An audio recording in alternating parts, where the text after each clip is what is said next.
الله أكبر الله أكبر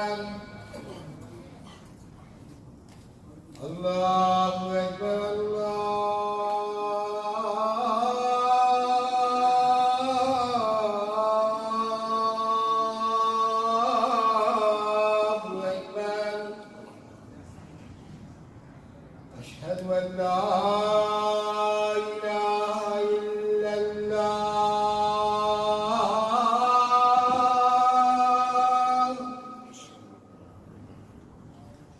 أشهد أن لا إله إلا الله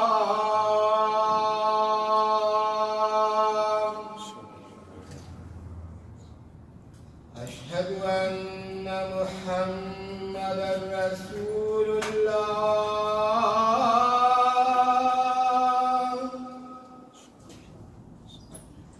أشهد أن محمدا رسول الله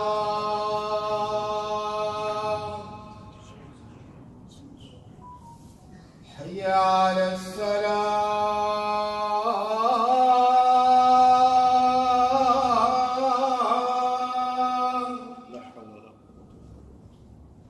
حي على السلام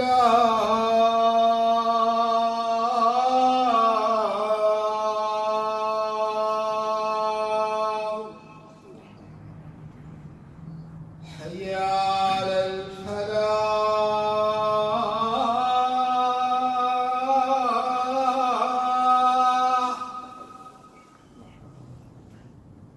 حي على الفلاح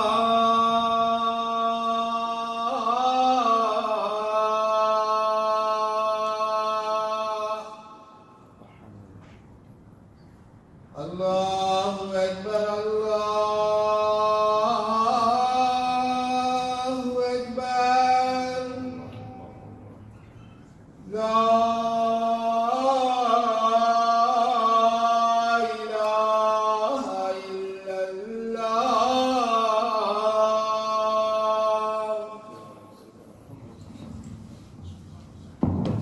إن الحمد لله نحمده ونستعينه ونستغفره ونؤمن به ونتوكل عليه ونعوذ بالله من شرور أنفسنا ومن سيئات أعمالنا من يهد الله فلا مضل له ومن يضلل فلا هادي له وأشهد أن لا إله إلا الله وأشهد أن محمدا عبده ورسوله يا أيها الذين آمنوا اتقوا الله حق تقاته ولا تموتن إلا وأنتم مسلمون يا أيها الناس اتقوا ربكم الذي خلقكم من نفس واحدة وخلق منها زوجها وبث منهما رجالا كثيرا ونساء واتقوا الله الذي تساءلون به والأرحام إن الله كان عليكم رقيبا يا أيها الذين آمنوا اتقوا الله وقولوا قولا سديدا يصلح لكم أعمالكم ويغفر لكم ذنوبكم ومن يطع الله ورسوله فقد فاز فوزا عظيما فإن أصدق الحديث كتاب الله وخير هدي محمد صلى الله عليه وسلم وشر الأمور محدثاتها وكل محدثة بدعة وكل بدعة ضلالة وكل ضلالة في النار. You know, my brothers and if their sisters and my youngins as well, we always grapple with the question. It's indifferent, doesn't matter which generation you take. The question is always, if there isn't Allah subhanahu wa ta'ala, if there isn't Allah azza wa jal, if He's so nice, if He's so merciful, then why is there so much bad taking place in the world? And this is a common question. In fact, that's the foundation question of the atheist movement and even the agnostic movement. Is, hey, if there isn't Allah, why is there so much bad stuff? But 9 times out of 10, this question doesn't even start there, right? Because let's face it, human beings are typically nafsi, right? So technically, what's happening in macro world is less of the concern. What more of the concern is, hey, if everything is bad happening to me, there can't be an Allah subhanahu wa ta'ala, or is there Allah subhanahu wa ta'ala? But the problem is they magnify the bad and they never look at the good. But that's a different story. That's a different question. Now, many of us, when we ask this question, we feel that somehow we are more smarter than everybody else. Or the youngins would say, hey, this generation knows more than the previous generation. You guys are just old. Right? But what they don't understand and what we don't understand is every generation thinks that about the older generation. Right? So everyone says, hey, people previous to me are old. I know more than my old people. I know more than my dads. And then the reality is our children are going to say the same thing. Why? Because human beings, generally speaking, we need time. Right? So just like how we get smarter as we grow older, human being as a species obviously will know more and grow smarter as we get older. So the fact is, it is true, yes, the dunya bid'ah, so the innovation of the dunya is going to happen as long as human beings are around. But the questions in terms of Allah subhanahu wa ta'ala, they've been around since. So even this question on, hey, if all this is happening, and I interpret this to be bad, and because I interpret this to be bad, therefore, that cancels out Allah subhanahu wa ta'ala, it doesn't exist. Or, I don't know what I believe because there's so much bad happening. So now what happens is sometimes we view things as abstract, and we don't really want to think about what it actually means to us today, in our language, in our mind, because of course, Islam will applied in 1022 is going to apply now, it's going to apply 3022, but the interpretation of how we understand things change. So let me bring this down to a parallel, simplistic parallel even, so that we can understand when we say that, what are we actually saying? So now many of us here work for corporations. And many of us aspire to work for corporations, and many fathers here are going to, program their children to, hey, go to school, go get so you can go get a job at Google, you can go get a job at Microsoft, whatever the case is. Now, each of these corporations has a CEO. And for those in stock, they know that if the CEO leaves, whatever happens to the CEO and the renowned CEO, especially if he has to leave, if he dies or something happens, the stock will tank. The stock of this corporation will tank. Why? Because even this finite corporation needs a head. Even this, and co-CEOs don't work. So even this finite corporation needs a head. Now, why does this CEO, 10 times out of 10, public markets, private markets, doesn't matter, CEOs get paid the most?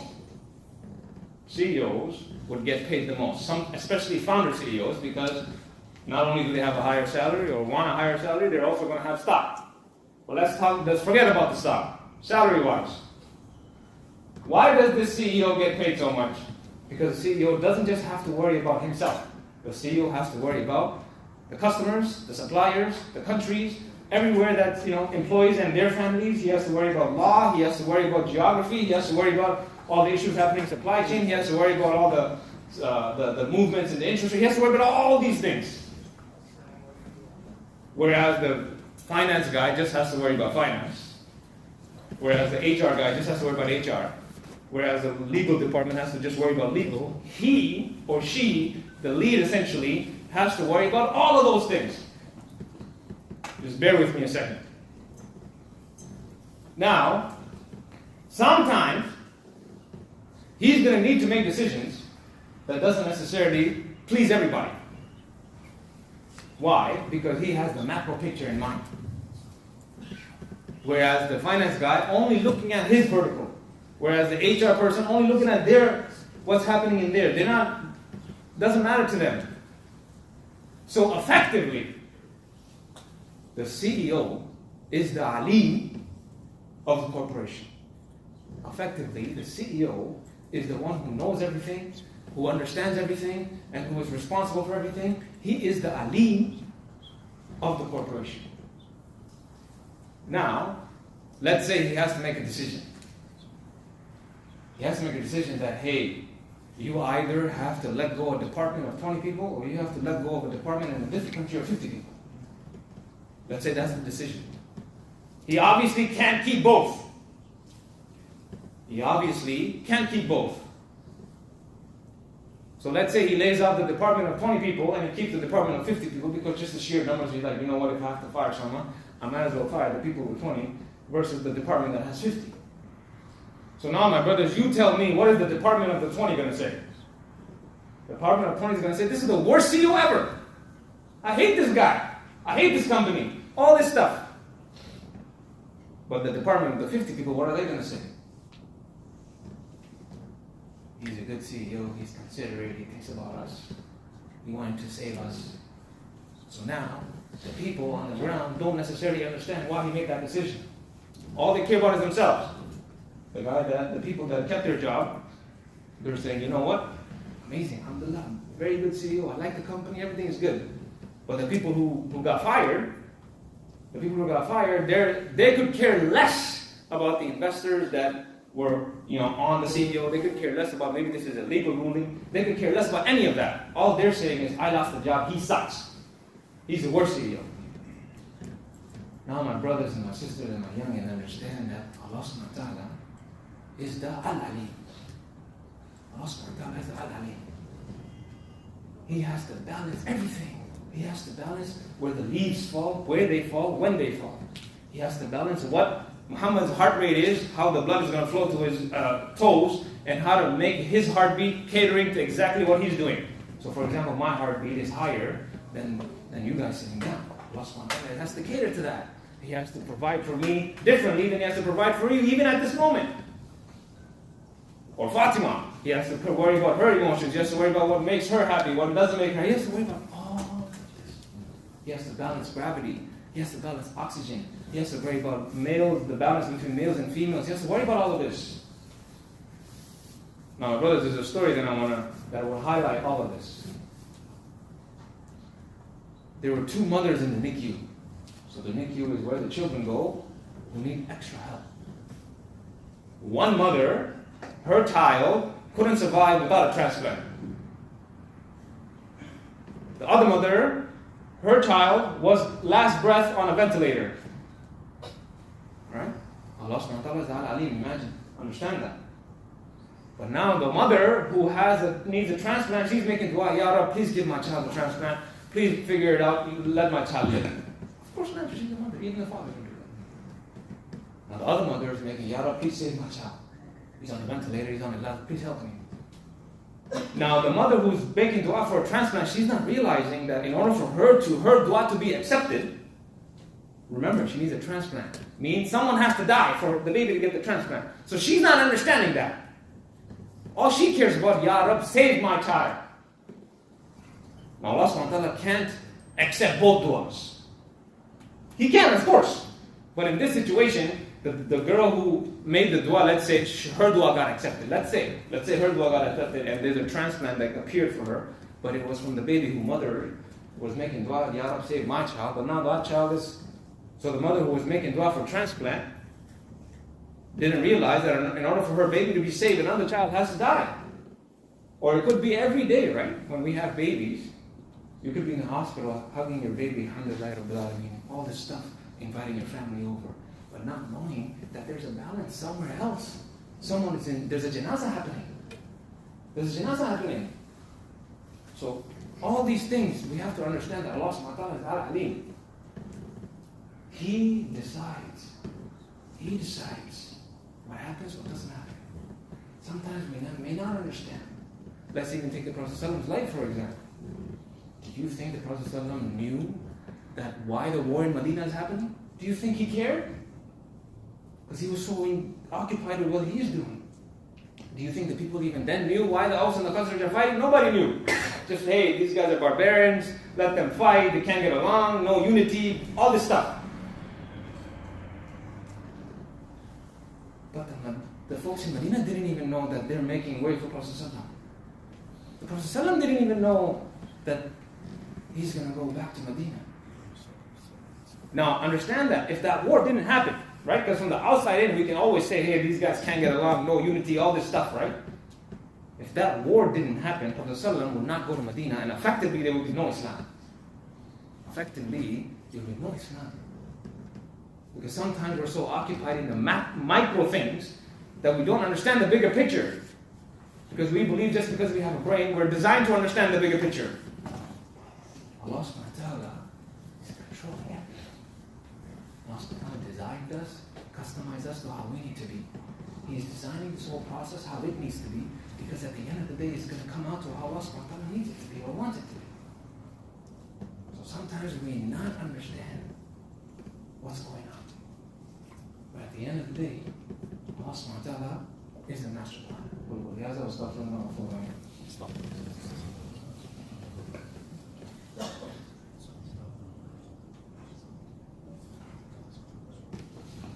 Bismillah, alhamdulillah, wa salatu wa salam ala rasulillah. So what am I trying to say really? See, my brothers and sisters and my youngins, just like that employee in the company may not understand what the CEO is doing. Just like that employee may not understand what the CEO is doing. There's no difference. That employee who's a driver, for example, he could complain all he wants, but he's not designed to understand what the CEO is doing. Yes, he has a job. Alhamdulillah, he has a job and he's working. But he's not designed to understand what the CEO is doing. Likewise, we are not designed. So just like how the driver, when he gets hired, all of a sudden he's the CEO or he thinks he's the CEO, same way, are we saying the same thing, that Allah subhanahu wa ta'ala doesn't know what he's doing? We need to be in charge. Is that what we're saying? That, oh, the world is not going according to me. Therefore, because it's not going according to me, that means that either there is no Allah, or I don't know if there's an Allah, or now I'm going to all of a sudden question the authority of Allah subhanahu wa ta'ala. That's what we're saying at the end of the day. At the end of the day, that's what we're saying. That somehow you, Ya Rab, don't know what you're doing. I do. And sometimes, just like those mothers, sometimes your dua gets accepted, other times your dua will not get accepted. Your dua, when you make dua, it's not Amazon Prime. Ya Rabbi, I need something, okay, delivery to my house with the specifications that I want it to be. Only then do I believe in Allah. But the minute now, remember, just like Allah subhanahu wa ta'ala loves you and has to accept your dua, remember that we're one person. Just this country alone has about 35 million. Just this country alone. This continent, call it 600 million. Right? If you include this continent. If you include the world, 8 billion people. That's not even counting the other creation. That's not even counting the other. Allah subhanahu wa ta'ala is providing for everyone. And the minute something goes wrong with us, all of a sudden, Ya Rabbi, you don't exist. I'm the boss. I will tell you what to do. And just because my life is a little bit hard right now, therefore you don't exist. When my life is easy, yes, you're beautiful. Alhamdulillah, Rabbil Alameen, I do that prayer, I don't do all those things. But the minute life gets hard, Ya Rabbi, you don't exist. Or now I'm going to question you. So mental tattoo, I always say this. Mental tattoo in your brain. Number one. Just because Allah subhanahu wa ta'ala has given us the faculties in the brain to understand, doesn't mean we are designed to understand. Just like that example, right? If you take the Google CEO, nobody would argue with you that the Google CEO who's running the show versus a programmer who just got hired, nobody would argue that they're different. Whether the programmer can achieve that, that's not, as of right now, they're not the same. So likewise, now imagine Allah subhanahu wa ta'ala, this is the creator, man. Allah subhanahu wa ta'ala, we're trying to tell Allah subhanahu wa ta'ala what to do. We're saying, Ya Rab, you don't know what you're doing. Just because I'm suffering a little bit of stuff. Mental tattoo that we're not designed to understand that. When we get to Jannah, inshallah, we can ask Ya Rab, why did you do that? Can you explain, please? My mother died. I was without a mother and my father died. Why did you do that? Why? We can ask Allah subhanahu wa ta'ala when we get there. Until then, also understand that when you're making dua, for example, you're making dua for a job. Let's just make it simple, same concept. Someone else is making dua for the same job. Someone else is making dua for the same job. So now who decides who gets the job? Both duas can be accepted, right? It's only one job.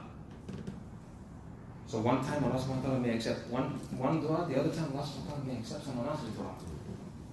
And Allah subhanahu wa ta'ala knows which dua to accept, which dua does not to accept. Again, going back in our own history, many of us know the story of Yusuf alayhi salam. Yusuf alayhi salam got kidnapped from his brothers, thrown into a well. From the well, he got kidnapped, he thrown into slavery. From slavery, he got thrown into jail. From jail, he got thrown into the king's house. From the king's house, he escalated to essentially the minister of finance, right? Okay. Now the question is, right? If all of this didn't happen and he was still in the house of his dad, amongst his 12 brothers, let's say his brothers didn't do this. If he was still in the house of his dad, would he become the minister of finance of Egypt? Because in order for him to become the minister of finance of Egypt, he had to be found in Egypt first. And in order for him to get to the king's house, let's work backwards now. In order for him to get to the king's house, he had to meet the guy in jail. In order for him to meet the guy in jail, he had to be in jail. In order for him to get to jail, he had to do something that can get him in jail without losing his reputation. Because he's a prophet at the end of the day. Allah subhanahu wa ta'ala is not going to make him do some ajib thing to go to jail. So he had to maintain his reputation and go to jail. In order for him to go to jail, he had to be kidnapped. In order for him to be kidnapped, the brothers had to think that story. In order for them to think that story, that dream had to happen. That dream happened, that's when everything changed. So now, do you think at that time, Yusuf alayhi salam is thinking about, hey, how do I become a minister of finance? All he's making dua for is, Ya Rab, take me out of here, man. What did I do to deserve? I didn't even ask for this. I don't want to be prophet. If this is what I have to go through, I don't want to do that. Except what did he do? He knew. He knew because he's a prophet. He knew that this is out of my control. All he could do is make dua, Ya Rab, make it easy for me. When he was trapped in the story where he was with the queen, my brothers, understand, the doors were locked, right? It's not that he could just open the door easily and leave, right? It's not like that. It was a dungeon. So many of us would say, Ya Allah, I didn't do, I'm there in a situation that, I just got to do it. All he did is dua. Ya Rab, I need to get out of here, man. Door had to open from outside. So there's really no way, there's no escape. All he did was make dua, Ya Rab. He acknowledged that I don't know nothing, I can control nothing. Ya Rab, I don't want to do this, get me out of here. Get me out of here. Why? Because he knew. Things happened, I can't control it. All I have to do is try my best. The rest is lost on time. There's another story. It's a local brother actually. He was going through, he met the wrong people. And when he met the wrong people, his parents shipped him to the US because their other family was there. But the problem is they shipped him to the parts of South Central Los Angeles, which is worse than what their parents didn't know that. So now he's getting caught up more now. So now he's involved even worse, further. But when he gets into jail, someone shows him Islam. But the same people he was hanging around with, they gave him a duty that, hey, you got to get rid of this guy. And he knew if he doesn't do it, they're getting rid of him. This is just how the world works inside there. All he did was, Ya Allah, I don't know what to do. Because if I don't act this, they're going to take me. Of course, all of this happens with your permission, but sometimes, these guys, barbaric, they don't know. And he did dua. The next day he woke up, his transfer was arranged to a different prison. And he didn't put in the request. All because he acknowledged that, Ya Allah, I have no control of the situation. I don't know what to do. Please help me. And sometimes that's all you need to do. Not sometimes, all the time, most of the time. Anything that happens. Ya Allah, I don't know what to do. I'm going through this. I have no idea. Please get me out of this. But at the same time, as the saying goes, you have to tie your camel. Right? So that doesn't, we have to balance in our time nowadays. Just because Allah subhanahu wa ta'ala is running the show doesn't mean you don't have to do nothing. Your job is to try your best. Someone told me when I was growing up, you have to work like it's up to you. But you have to make dua because it's not. Work like it's up to you, but make dua because it's not. So that's point number 2, balance. Understand that Allah subhanahu wa ta'ala is controlling the show. But that does not alleviate you from putting forth the effort. First of all, to show and understand and comprehend that, Ya Allah, I submit. When I say La ilaha illallah Muhammadur Rasulullah, it's not just on my tongue. It's in my heart. I understand, I acknowledge, Ya Allah, I do not have control of this. You are in control of everything. I tried my best. Please get me out of here. Point number 2.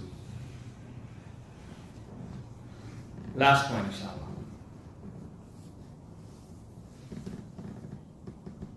There's no easy way to say it, so I'm going to say it. Just because you believe something, so for example, the person that we talked about in the beginning, where something bad happens, now all of a sudden, the belief is, hey, there can't be a Lord. Right? Just your opinion is not wahi. Your opinion, what you believe, what you strongly believe even, is not wahi. Because otherwise there would be, I don't know how many people in this room, 100, 200 different type of deeds that we would have.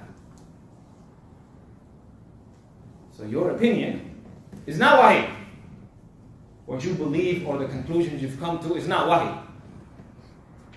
In order to help ourselves in not falling that trap, we really have to assess the situation. And I recommend everyone doing this tonight when you go to sleep, before you go to sleep. Ask yourself a simple question. Simple question. What is in my control? Simple question, right? What can I control? And my brothers, my sisters, my youngins, I will guarantee you, you will only come to one answer. And that answer is your effort and your decision making. Other than that, nothing in your control. Nothing. And I challenge anybody to tell me what's in our control beyond those two things. You will quickly realize that we need Allah subhanahu wa ta'ala in order to just live our daily life. Point number 4. I did some work and I wanted to know, because growing up I always wondered, I can say La ilaha illallah Muhammadur Rasulullah, yes, but why do I need to do sujood? I say La ilaha illallah Muhammadur Rasulullah, but why sujood? Why sajda? Why sajda? Because if you look at all the other institutions, all the other religions, they can do sujood, they can do sajda, but they don't. It's not mandatory. But why in Islam is it mandatory? Why? Because it doesn't make sense. Why? It's a deep topic, my brothers and sisters, but understand this. Every limb we have, right? The length of our arms, the length of our feet, everything. Allah subhanahu wa ta'ala gave us. Our height, Allah subhanahu wa ta'ala gave us, we can't change that. The only thing that is in your control that you can change is what's between our ears, is our brain. So just because you were born not knowing certain knowledge doesn't mean you can't get it. But just because you have a short hand doesn't mean you can get a longer hand. So the only real thing that gives you individualism, really, that really defines you, is what's in your brain, what's between your ears. That's why the only thing in our control is the effort and the decision that we make, because that's the only thing we can control. Now, that's where sajda comes in, right? We're telling Allah subhanahu wa ta'ala that this faculty that you've given us, that I have a sense of individualism that I may have pride for, I am submitting to you, Ya Rab, and telling you that truly, La ilaha illallah Muhammadur Rasulullah. I submit to you, and whatever you tell me to do, I will try my best to do. Now, are we going to make mistakes? Of course we're going to make mistakes. But when we make a mistake, it's our job to fix the mistake. As they say, first mistake, shame on you. Second mistake, shame on me. Mistakes are okay, but they're mistakes. Don't repeat the mistakes. And I'll tell you what worked for me. Every time you do make a mistake, drop sujood. Every time. Ya Rab, I made a mistake. Please forgive me and mean it. And let the Lord know, I'm submitting to you with the capacities that I have, I'm submitting to you. And I really mean La ilaha illallah Muhammadur Rasulullah. اللهم صل على سيدنا محمد وعلى ال سيدنا محمد وسلم. عباد الله رحمكم الله، ان الله يامر بالعدل والإحسان وايتاء ذي القربى وينهى عن الفحشاء والمنكر والبغي يعظكم لعلكم تذكرون. اذكروا الله يذكركم فادعوه يستجب لكم ولذكر الله اكبر والله يعلم ما تصنعون.